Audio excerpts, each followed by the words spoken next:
Hello and good morning all of you. How are you today? Fine. Okay. Today we are going to learn subject Sanskrit class 8. Okay. हमको class 8 की मनोरमा की book पढ़नी है, संस्कृत की book पढ़नी है. ठीक है. हमने चतुर्था पाठा जो है कंप्लीट कर लिया था. अब हम पंचमा पाठा में आ गए हैं. आपका पंचमा पाठा है डॉक्टर सर्वपल्ली राधाकृष्णन. ओके. आप राधाकृष्णन के बारे में तो जानते ही हैं, तो उन्हीं के बारे में इसको पढ़ना है आज. ठीक है. पंचमा पाठा डॉक्टर सर्वपल्ली राधाकृष्णन. चलिए मैं आपको पढ़ना सिखाती हूँ. डॉक्टर राधाकृष्णन महाभागः अस्माकं देशस्य द्वितीयो राष्ट्रपतिः आसीत्. तस्य जन्म तमिलनाडुराज्ये 1888 ख्रीस्ताब्दे सितंबर मासस्य पंचमदिनाङ्के अभवत्. तस्य पिता वीरस्वामी उय्या एक शिक्षकः आसीत्. तस्य माता अत्यंतम धर्मपरायणा आसीत्. ठीक. चलिए मैं आपको इसका अर्थ बताती हूँ. डॉक्टर राधाकृष्णन है ना, महामहिम जो डॉक्टर राधाकृष्णन है, अस्माकम हमारे देशस्य देश के द्वितीय राष्ट्रपति आसीत् थे. ठीक है. आसीत् में होता है था या थे बोल सकते हैं. डॉक्टर राधाकृष्णन महामहिम डॉक्टर राधाकृष्णन हमारे देश के द्वितीय राष्ट्रपति थे.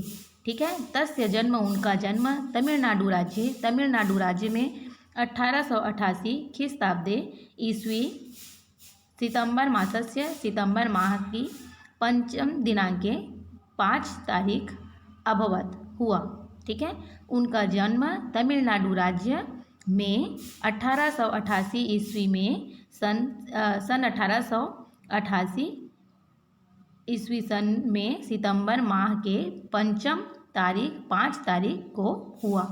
तस्य पिता उनके पिता वीरस्वामी उय्या एक शिक्षक आसीत्, एक शिक्षक थे. तस्य माता अत्यंतम धर्मपरायणा आसीत्.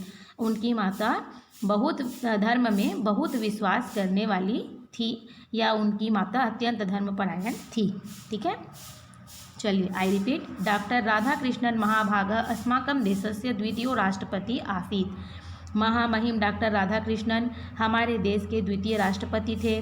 तस्य जन्म तमिलनाडु राज्ये 1888 ख्रीस्ताब्दे सितंबर मासस्य पंचम दिनांके अभवत्. उनका जन्म तमिलनाडु राज्य में 1888 ईस्वी सन में सितंबर माह के 5 तारीख को हुआ. तस्य पिता वीरस्वामी उय्या एक शिक्षक आसीत्. उनके पिता वीरस्वामी उय्या एक शिक्षक थे. तस्य माता अत्यंत धर्मपरायणा आसीत्. उनकी माता धर्म में बहुत विश्वास करने वाली थी. उनकी माता अत्यंत धर्मपरायण थी. ओके.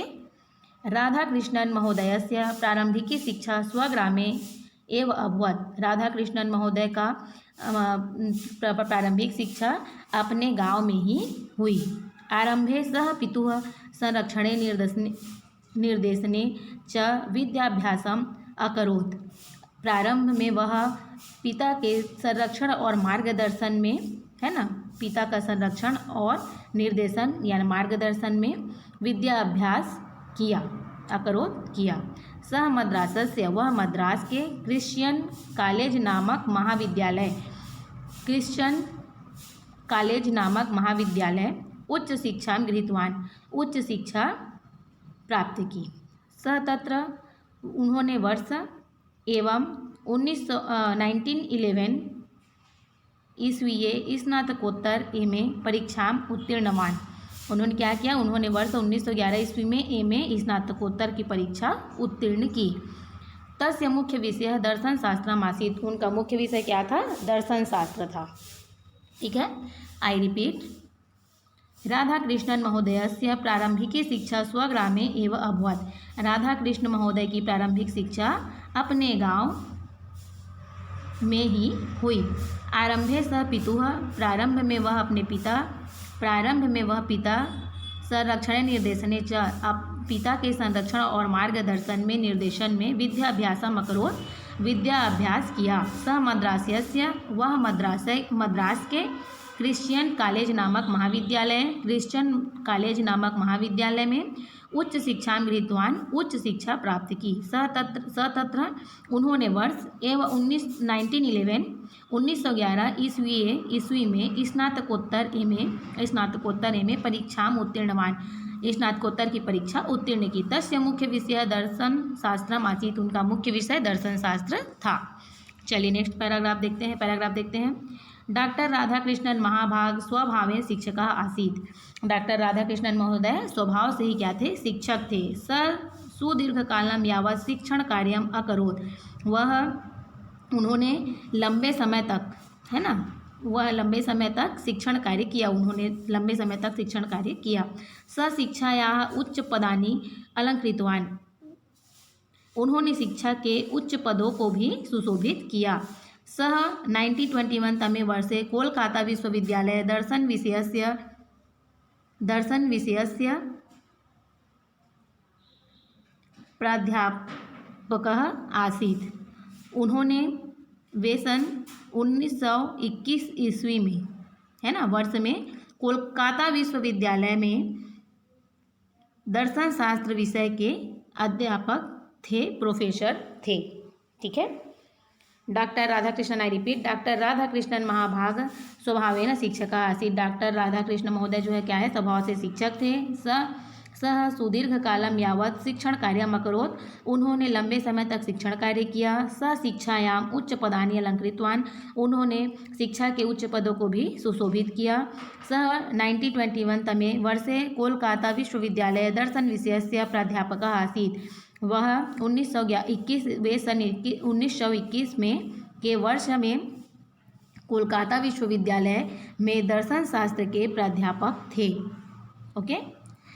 राधाकृष्णन महाशयः 1931 ईस्वीये आंध्र विश्वविद्यालयस्य उपकुलपतेः पदम् अलंकृतवान्। राधाकृष्ण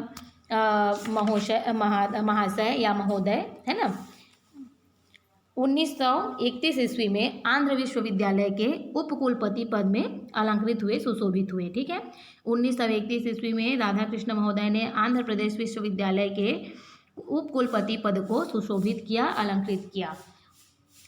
ततः 9 वर्षाणि, उन्होंने 1939 से 1948 तक यावत तेन काशी हिंदू विश्वविद्यालय से कुलपति पदम सुशोभितम, और उन्होंने क्या किया, 1939 से 1948 9 वर्ष तक काशी हिंदू विश्वविद्यालय में कुलपति पद को सुशोभित किया। डॉक्टर राधाकृष्णन सर्वकारेण उच्च शिक्षा योगस्य अध्यक्ष पदे अपि नियुक्तः। डॉक्टर राधाकृष्णन सरकार द्वारा उच्च शिक्षा आयोग के अध्यक्ष पद पर भी नियुक्त किए गए। आई रिपीट, राधाकृष्णन महाशयः 1931 ईस्वीये आंध्र विश्वविद्यालयस्य उपकुलपतेः पदम् अलंकृतवान्। 1931 ईस्वी में राधाकृष्णन महोदय ने आंध्र विश्वविद्यालय के उपकुलपति पद को सुशोभित किया। ततः 9 वर्षाणि 1939 to 1948 यावत तेन काशी हिंदू विश्वविद्यालय से कुलपति पदम सुशोभितम। उन्होंने 1939 से 1948 9 वर्ष तक काशी हिंदू विश्वविद्यालय के कुलपति पद को सुशोभित किया। डॉक्टर राधाकृष्णन सर्वकारेण उच्च शिक्षा योगस्य अध्यक्ष पदे अपि नियुक्तः। डॉक्टर राधाकृष्णन सरकार द्वारा उच्च शिक्षा योग के अध्यक्ष पद पर भी नियुक्त किए गए। ओके। राजनीति क्षेत्रे अपि राधाकृष्णन महोदयस्य महत् योगदानम् आसीत्। राजनीति के क्षेत्र में भी राधाकृष्णन महोदय का बहुत बड़ा योगदान था। ठीक है। 1950 तमे वर्षे रूस देशे राजदूतस्य पदे तस्य नियुक्तः जातः। 1950 में उनकी नियुक्ति कहाँ हुई, रूस देश में राजदूत के पद पर नियुक्त हुई। ठीक है। सः 1952 ईस्वीये भारतस्य उपराष्ट्रपतिः जातः। तत्पश्चात तेन राष्ट्रपतेः पदम् अलंकृतम्। और क्या हुआ, वे ईस्वी 1952 में भारत के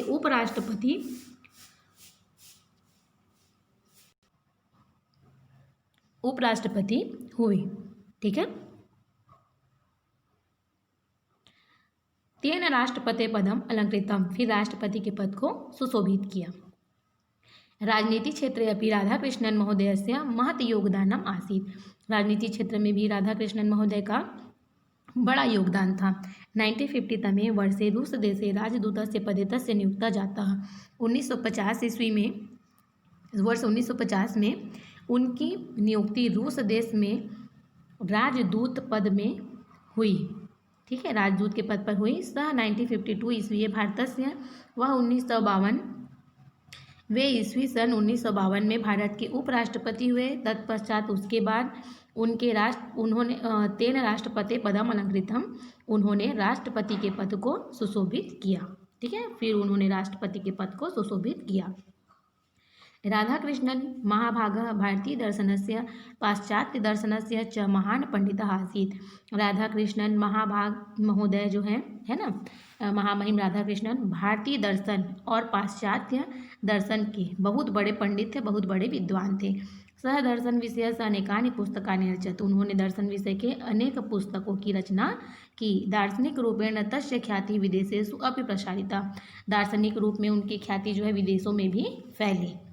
आई रिपीट, राधाकृष्णन महाभागः भारतीयदर्शनस्य पाश्चात्यदर्शनस्य च महान् पंडितः आसीत्।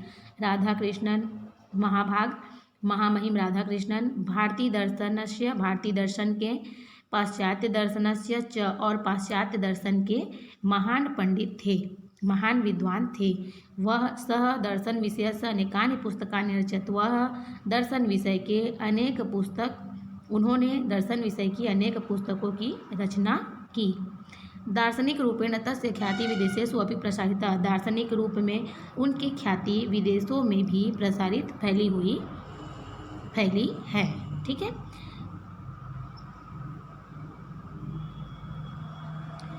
इत्थं राधाकृष्णन महोदयस्य अखिलम जीवनम एका विशाला कर्मभूमिः। इस प्रकार राधाकृष्णन महोदय का संपूर्ण जीवन ही एक विशाल कर्मभूमि है। सः आदर्श शिक्षकः, महान शिक्षाविद, नीतिपटु, विख्यातो दार्शनिकः, विशिष्टो देशभक्तः, चिन्तकश्च आसीत्। तस्य व्यक्तित्वस्य सर्वाधिक प्रशंसनीयं रूपं तस्य 14 वर्षाणां सेवां न हि कोऽपि कदापि विस्मरिष्यति। अद्यापि श्री राधाकृष्णन महाभागस्य जन्मदिवसम् अस्माकं कृतज्ञो देशः शिक्षकदिवसरूपेण आयोजयति। तदीयाम् असाधारणसेवां विशिष्टं व्यक्तित्वं च उपलक्ष्य भारत राष्ट्रेण सः भारतरत्नम् इति सर्वोच्चालंकारेण सम्मानितः। ठीक है, चलिए इसका अर्थ देखते हैं। इत्थम राधाकृष्णन महोदयस्य, इस प्रकार राधाकृष्णन महोदय का अखिल जीवन, संपूर्ण जीवन एक विशाल कर्मभूमि है। सह आदर्श शिक्षक, महान शिक्षाविद, वह आदर्श शिक्षक, वह एक आदर्श शिक्षक, महान शिक्षा शास्त्री, राजनीति पटु है ना, कुशल राजनीतिज्ञ, विख्यातो दार्शनिक, प्रख्यात दार्शनिक, विशिष्ट देशभक्त, चिंतकश्च आसीत्, और चिंतक यानी विचारक थे। तस्य व्यक्तित्वस्य, उनके व्यक्तित्व का सर्वाधिक प्रशंसनीय, सबसे अधिक प्रशंसनीय रूप तस्य उनका 14 वर्षाणां सेवां न हि कोऽपि कदापि विस्मरिष्यति। उनका व्यक्तित्व का सबसे प्रशंसनीय रूप उनके 14 वर्ष की सेवा को कोई भी कभी भी नहीं भूलेगा, है ना। अविस्मरिष्यति, नहीं भूलेगा, यह हमेशा अविस्मरणीय रहेगा, याद रहेगा। अद्यापि श्री राधाकृष्णन, इसके आज भी राधाकृष्णन महाभागस्य महोदय का जन्म दिवस अस्माकं हमारे कृतज्ञों, है ना, कृतज्ञ देश शिक्षक दिवस रूपेण, शिक्षक दिवस के रूप में आयोजित की जाती है, मनाया जाता है। ठीक है, तदीयाम असाधारण सेवाम, उनकी असाधारण सेवा, विशिष्टम व्यक्तित्व, विशिष्ट व्यक्तित्व च उपलक्ष्य भारत राष्ट्रेण, भारत देश ने स भारत रत्न, उन्हें देश के सर्वोच्च अलंकारेण, सर्वोच्च सम्मान भारत रत्न से सम्मानित किया। ठीक है, चलिए एक बार कंप्लीट देख लेते हैं।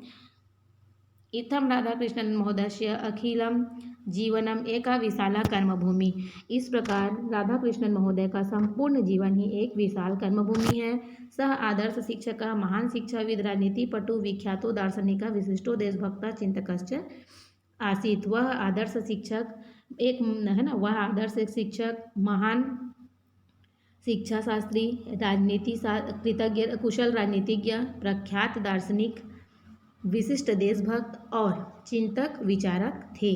तस्य व्यक्तित्वस्य, उनके व्यक्तित्व का सर्वाधिक प्रशंसनीय रूप उनके चतुर 10 वर्षाणाम 14 वर्ष की सेवा को न कोऽपि कदापि, कोई भी कभी भी विस्मरिष्यति, नहीं भूलेगा। अद्यापि श्री राधाकृष्णन महाभागस्य जन्मदिवसम, आज भी श्री राधाकृष्णन महोदय के जन्म दिवस को अस्माकं कृतज्ञो देश शिक्षक दिवस रूपेण आयोजति, हमारा कृतज्ञ राष्ट्र शिक्षक दिवस के रूप में आयोजित करता है, मनाता है। तदीयाम असाधारण सेवा, उनकी असाधारण सेवा, विशिष्टम व्यक्तित्वम च, और विशिष्ट व्यक्तित्व को देखकर भारत राष्ट्रेण स भारत रत्नम इति सर्वोच्च अलंकारेण सम्मानितः, भारत देश ने उन्हें देश के सर्वोच्च सम्मान भारत रत्न से सम्मानित किया। ओके, आप इसको घर में एक बार अच्छे से रीड करिए, ठीक है। पंचमा पाठा डॉक्टर सर्वपल्ली राधाकृष्णन, आपको उनकी शिक्षा के बारे में बताया गया कि उन्होंने कहाँ शिक्षा प्राप्त की। हमको पता है, आप हमेशा है ना स्कूल में पढ़ते हो तो आप शिक्षक दिवस के रूप में मनाते हो, तो आप डॉक्टर सर्वपल्ली राधाकृष्णन के जन्म दिवस को ही शिक्षक दिवस के रूप में 5 सितंबर को मनाते हो, है ना। तो आप इसको घर में अच्छे से एक बार पढ़िए और इसका अर्थ जो है उसको आप करके देखिए कि आपको वो समझ में आया कि नहीं आया है। बार बार आप उसको देखिए और इसका अर्थ को आपको मेमोराइज़ करना है। आप समझेंगे तो मेमोराइज़ करने में जो है ईजी हो जाएगा आपके लिए। ओके, सो अभी के लिए थैंक यू।